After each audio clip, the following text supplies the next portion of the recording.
Hi guys, Happy New Year! Woo! Welcome back to my channel. Jeez, it's been a long time. Okay, well, it hasn't been that long. It's been like a month and a bit. But I was busy Decembering and I was busy trying to get some rest as well, actually, in between all the festivities, believe it or not. I was trying to get some rest.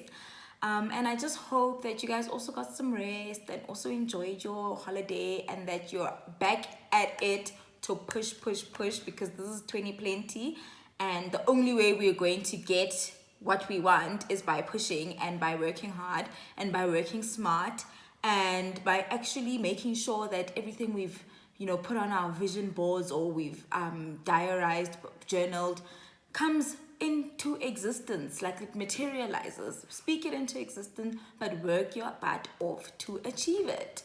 So yeah, I hope that this is going to be an amazing year for all of you. I hope that you are going to continue supporting this platform, continue engaging, continue reaching out to other women, because the purpose of this is to actually empower each other. Obviously from the content that you would have learned through, watching my YouTube channel and following me on my social media pages.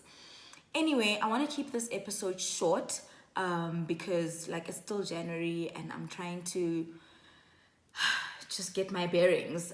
So this episode is going to be very short. I have been speaking a lot about labor law issues, employment law, and I just want to expand on what I've already been speaking about on my social media pages. Today's topic relates specifically to sexual harassment at the workplace.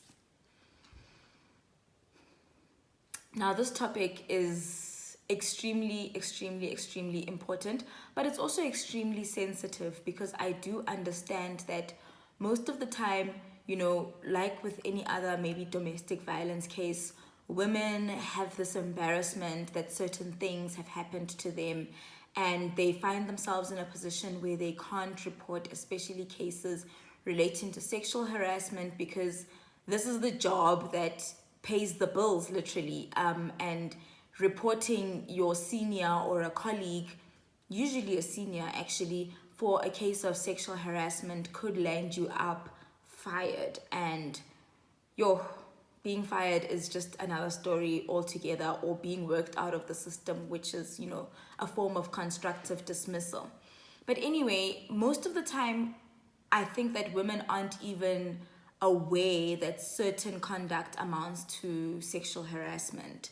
So as per the Employment Equity Act, sexual harassment is the unwelcome conduct of a sexual nature, which conduct may include rude jokes, sexual comments, sexual gestures, groping, whistling, staring at your body in a way that makes you feel uncomfortable, asking you questions about your sex life, and also blatantly asking you for sex or sexual favors. That is the definition of sexual harassment.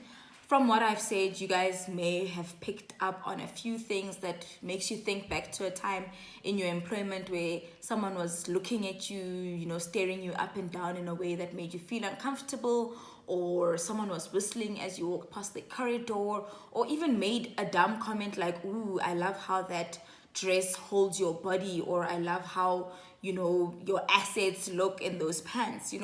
Men do these lame, weird ass things at the workplace, which they think is just harmless flirting.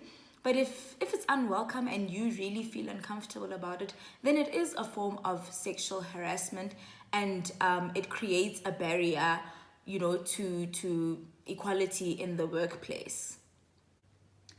Ordinarily, what you should do when you find yourself being a victim of sexual harassment is find out, like a good point of departure would be your employment contract, to see whether or not there is an internal dispute resolution process which needs to be followed before you just send an email to HR. There might be a formal procedure which you have to follow in reporting that sexual harassment incident or incidences.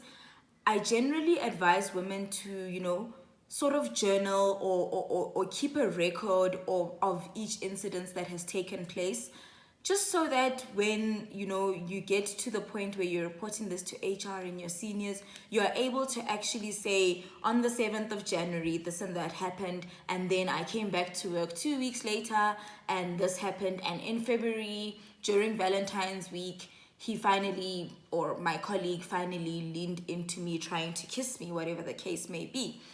Just have a record, because like I strongly believe in paper trail. That is what's always going to get you out of a sticky situation. So as per the Employment Equity Act, HR is bound to act accordingly and in a fair manner to ensure that due process is followed and that the perpetrator is brought to book. Now, a lot of the time, I understand that HR sort of sweeps the stuff under the carpet because it is a director who is implicated, or it is the CEO, and as a form of reputation management for the company, they would rather sweep this under the carpet than, encourage you to take it further.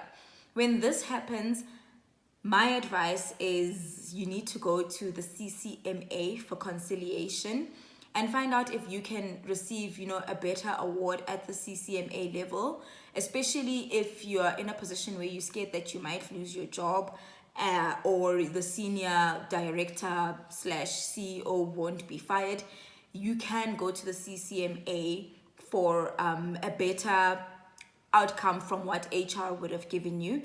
This is obviously in the event that the procedures that have been followed internally do not work out to your satisfaction. In the event that you are not happy with the CCMA reward, you can then apply to Labour Court or refer the matter to Labour Court. Appeal is the word I'm looking for. Appeal the CCMA decision at the Labour Court, and you will be able to hopefully even receive the recourse that is due to you and the remedy that is due to you. Usually at CCMA, you might find that if the relationship of trust hasn't been broken between you and your employer, you may be reinstated.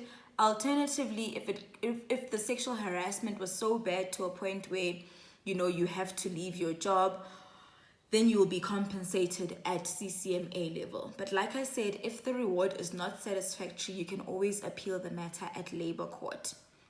Now, the important thing to remember about sexual assault is that sexual harassment is that if it is so bad that it progresses to sexual assault, you need to remember that sexual assault is a criminal matter, and it is a criminal offense, and you can report this to the police, and gradually you take the case through to court, criminal court, or you can pursue civil damages at civil court. But what you do need to know is that if you are a victim of sexual harassment at the workplace, there is always recourse. It is really, we are not paving the way for other women if we keep quiet when certain things happen at the workplace.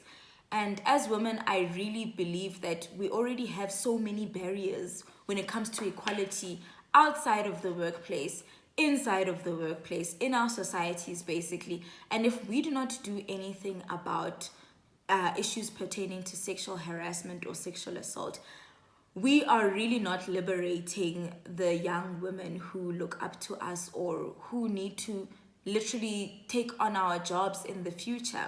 So I really encourage you to report cases of sexual harassment to HR, drag it until it goes to CCMA, Labour Court, even Constitutional Court if it has to. But we really need to start being serious about pursuing or bringing perpetrators to book. It's very important that we take action where action is necessary. Anyway, that brings me to the end of this specific video, but I encourage you to please go and follow all my social media pages, which have already extensively spoken on a lot of employment law related issues. I started off the year by speaking about your employment contracts, what to look out for in your employment contract. I also spoke about probation and whether one or not can be dismissed while serving probation. And I've also covered issues pertaining to maternity leave, paternity leave, annual leave, and sick leave. So please do get in touch with me at advice@sisterinlaw.co.za. That's ADVICE at sisterinlaw, one word, .co.za, and that is the same address you can use to book your consultations, or if you'd like to collaborate, that's one address that you can definitely get in touch with me on. And yeah, I hope you enjoyed this video. I hope you have a good year ahead, and I hope we'll continue growing on this platform, carry on engaging with me, carry on giving me feedback, whether it is good or bad. I really love constructive criticism, and thank you for all your support in 2019, and I really can only pray and hope that we'll continue this journey together. Bye.